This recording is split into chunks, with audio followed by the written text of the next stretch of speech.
अस्सलाम वालेकुम viewers, welcome to IT wisdom. मैं हूं इफ्तिखार अहमद और आज हम स्टार्ट करेंगे फ़ोटोशॉप। तो आइए स्टार्ट करते हैं। तो व्यूअर्स, जैसे ही हम फ़ोटोशॉप खोलेंगे सबसे पहले तो ये चीज़ देख लें कि आपके पास फ़ोटोशॉप का वर्जन कौन सा है। मेरे पास 19.0 है। अगर आपके पास वर्जन चेंज है तो उसका जो इंटरफेस है थोड़ा सा चेंज हो सकता है, वेरी कर सकता है। तो आइए स्टार्ट करते हैं। सबसे पहले हमारे टॉप पे मेन्यू बार है, जहाँ पे ये मैंने माउस रखा हुआ है। इसमें मुख्तलिफ ऑप्शंस हैं, मुख्तलिफ मेन्यूज़ हैं जो हम फिर वन बाय वन करके चेक करते रहेंगे और आपको बताएंगे कि इनका क्या यूज़ है। और लेफ़्ट साइड पे हमारे टूल बार हैं, काफ़ी ज़्यादा टूल्स हैं जिनको हम वन बाय वन देखेंगे। ये सेंटर वाला एरिया जो हमारा है ये वर्क स्पेस या वर्क एरिया कहलाता है। और हमारे राइट साइड पे ये पैनल बार्स हैं और मेन्यू बार के नीचे ये आपका ऑप्शन बार्स हैं काफ़ी ज़्यादा। जब भी हम कोई टूल सेलेक्ट करते हैं तो उसकी ऑप्शंस आ जाती हैं यहाँ पे। तो व्यूअर्स, देखते हैं कि फ़ाइल ओपन कैसे की जाती है। एक बात याद रखिएगा कि फ़ोटोशॉप के अंदर एक ही काम को करने के कई ज़्यादा तरीके मौजूद हैं। फॉर एग्ज़ाम्पल, जैसे मैं एक फ़ाइल मुख्तलिफ़ तरीक़ों से ओपन करके आपको दिखा देता हूँ जी। एक तरीका तो ये है कि हम फाइल मेन्यू में जाएंगे और ओपन पे क्लिक करेंगे और जहाँ पे हमारी फ़ाइल पड़ी हुई है हम नेविगेट करेंगे, ब्राउज़ करेंगे उस फाइल को। जैसे मैं ये फ़ाइल ओपन करना चाह रहा हूँ, इस पे क्लिक करके ओपन करेंगे तो आपकी फ़ाइल ओपन हो जाएगी।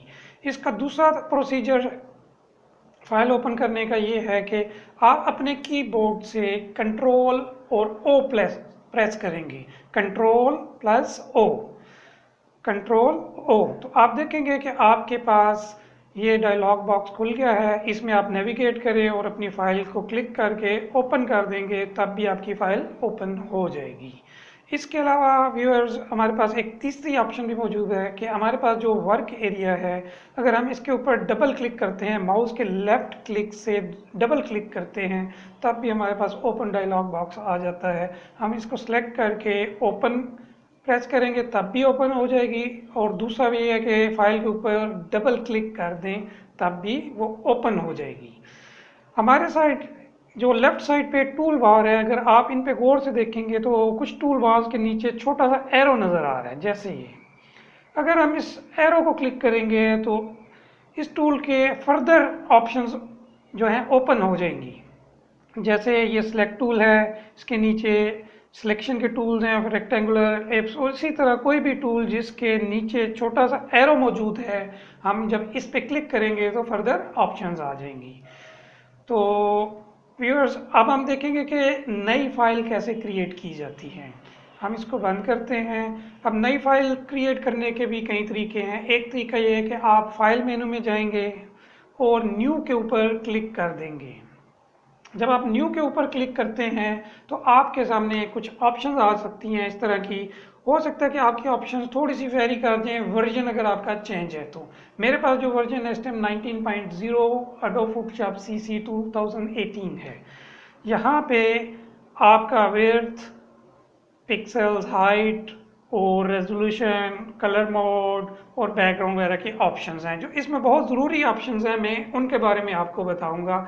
जैसे अगर हमने कोई भी फाइल इंचेस में बनानी है, सपोज कर लेते हैं कि आपने एक तस्वीर क्रिएट करनी है, कैनवस बनाना है जो 6 इंचेस बाई 4 इंचेस होगा, तो उसके लिए हम यहाँ से जो यूनिट है वो इंचेस सेलेक्ट करेंगे। यहाँ पे उसकी विड्थ हम 4 सेट कर देते हैं और उसकी जो हाइट है वो 6 सेट कर देते हैं। रेजोल्यूशन रेजोल्यूशन जो है 72 ओके है, नो प्रॉब्लम। इसको हम फर्दर डिस्कस करेंगे। और जो कलर है हमारे प्रिंटिंग के लिए, हम कलर यूज़ करते हैं हमेशा CMYK। याद रखिएगा कि जब भी हमने कोई चीज़ प्रिंट करनी होगी तो उसके लिए जो कलर यूज़ होंगे वो CMYK यूज़ होंगे। अगर आपने कोई चीज़ ऐसी डिज़ाइन करनी है जो वेब पे डालनी है, फेसबुक पे डालनी है, इंस्टाग्राम पे डालनी है, या अपना वॉलपेपर बनाना है, तो देन हम RGB कलर सेलेक्ट करेंगे। तो व्यूअर्स, फिर हम इसको RGB कलर सेलेक्ट कर लेते हैं। रेजोल्यूशन हमने 72 दे दी और जो यूनिट है हमने इंचेस ले लिया 4/6, और जो बिट हैं वो शुरू में हम 8 बिट में ही फिलहाल काम करेंगे। इसमें 16 बिट और 32 बिट फर्दर हम एडवांस लेवल पे उसको देखेंगे। 8 बिट इज़ फाइन। और बैकग्राउंड का कलर कोई भी आप चूज़ कर सकते हैं कि जब आप फाइल बना रहे हैं उसका बैकग्राउंड कलर, आप इस आइकन पे क्लिक करेंगे तो ये एक विंडो खुल जाएगी, यहाँ से कोई भी कलर आप चूज़ करके बैकग्राउंड का कलर दे सकते हैं। अगर आप चाहते हैं कि आपकी जो फाइल क्रिएट हो रही है उसका बैकग्राउंड कलर जो है वो ट्रांसपेरेंट हो, तो यहाँ से फिर आप इस ऑप्शन को सिलेक्ट नहीं करेंगे, ड्रॉप डाउन में से आप बैकग्राउंड कलर जो है सेलेक्ट कर लेंगे और इससे नीचे आपकी एडवांस ऑप्शंस हैं। अगर आप इस एरो पे क्लिक करेंगे तो फिलहाल हम इसके साथ मैच नहीं करते, ये एडवांस लेवल पे जाके देखेंगे। अब क्रिएट फाइल जब कर देंगे आपके सामने एक विंडो खुल गई है जिसका साइज 6x4 है। साइज कैसे चेक करेंगे व्यूअर्स, इसमें आपके कीबोर्ड के ऊपर Ctrl+R ऑप्शन है जिससे आपका रूलर शो हो जाएगा। अगर हम Ctrl+R प्रेस करते हैं तो आप देखेंगे कि यहाँ पे आपकी रूलर्स विजिबल हो चुके हैं। और अगर रूलर पे देखें तो यहाँ पे 4 इंच और हाइट देख सकते हैं कि इसकी 6 इंच हो गई हुई है। तो ये था एक फाइल को नई फाइल क्रिएट करने का तरीका। अगर सपोज इसके ऊपर मैं कोई टेक्स्ट लिखता हूँ और इस फाइल को सेव करना चाहता हूँ तो उसका क्या तरीका है, हमारे टूल्स बार में एक टी आइकन है, अगर मैं इस पर क्लिक कर देता हूँ उसके बाद जस्ट आप देखेंगे कि यहाँ पे टेक्स्ट के रिगार्डिंग कुछ ऑप्शंस आ गई हैं हमारी ऑप्शन बार में। यहाँ पे उसका फॉन्ट स्टाइल है, फिर उसका फॉन्ट का वेट है कि वो रेगुलर है, बोल्ड है, इटैलिक है वगैरह वगैरह, और ये फॉन्ट साइज आ गया, शार्प रखना है या आपने थोड़ा स्मूथ रखना है। इसके साथ ये अलाइनमेंट्स हैं, आपने अगर टेक्स्ट को सेंटर अलाइन करना है, लेफ्ट अलाइन करना है, इसको भी हम इंशाल्लाह नेक्स्ट देखेंगे। फिलहाल हम टेक्स्ट का कलर ब्लैक चूज कर लेते हैं यहाँ से और ओके करके कोई भी चीज़ यहाँ पे टाइप कर देते हैं। फॉन्ट साइज थोड़ा लार्ज ले लेते हैं ताकि विजिबल हो आपके लिए। मैंने यहाँ पे जस्ट क्लिक किया और जस्ट मैं टाइप कर देता हूँ IT विजडम। उसके बाद दोबारा एरो सेलेक्ट करना है, एरो टूल। जब आप एरो टूल सेलेक्ट कर लेते हैं उसके बाद हम इसको मूव कर सकते हैं कहीं पे भी। अब हमने इसको सेव कैसे करना है, उसके लिए व्यूअर्स एक तरीका तो ये है कि आप Ctrl+S प्रेस कर दें। सिंपली अपने कीबोर्ड से Ctrl+S प्रेस करना है आपने, तो आपके पास ये एक डायलॉग विंडो खुल जाएगी। आप उसको लोकेशन और नाम दे के उसको सेव कर सकते हैं। जैसे मैं इसको IT विजडम, और इसके नीचे ये फॉर्मेट्स हैं कि आपने इस फाइल को किस फॉर्मेट में सेव करना है। मुख्तलिफ प्लेटफॉर्म्स के लिए मुख्तलिफ फॉर्मेट यूज़ होते हैं। फिलहाल हम इसको PSD फॉर्मेट में सेव करेंगे जो कि फोटोशॉप का अपना फॉर्मेट है।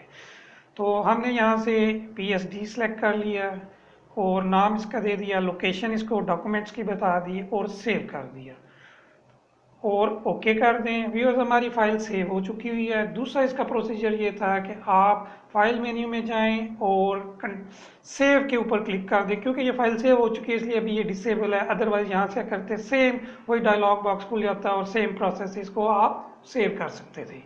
फर्दर हम एक टूल और आज देखेंगे फोटोशॉप के अंदर जो कि बहुत कॉमन यूज़ होता है, वो है जूम टूल। अगर हम अपने टूल बार्स के अंदर देखें तो काफ़ी नीचे जाके आपको एक टूल नज़र आएगा, मैग्नीफायर का टूल है। इस पर क्लिक करते हैं तो ये सिलेक्ट हो जाता है, कुछ इस तरह से प्लस बना हुआ आएगा या इसके अंदर आप देख सकते हैं कि माइनस आएगा या प्लस। सपोज हमारा भी प्लस आ रहा है। प्लस क्या करता है कि कहीं पे भी हम क्लिक करेंगे तो इसको जूम करेगा, उसको मैग्नीफाई करके दिखाता जाएगा। फोटोशॉप CC के अंदर जो मैक्सिमम जूम लेवल है वो आपका 3200% है और जो मिनिमम जूम लेवल आप देख सकते हैं वो 0.28% तक जूम लेवल कर सकते हैं।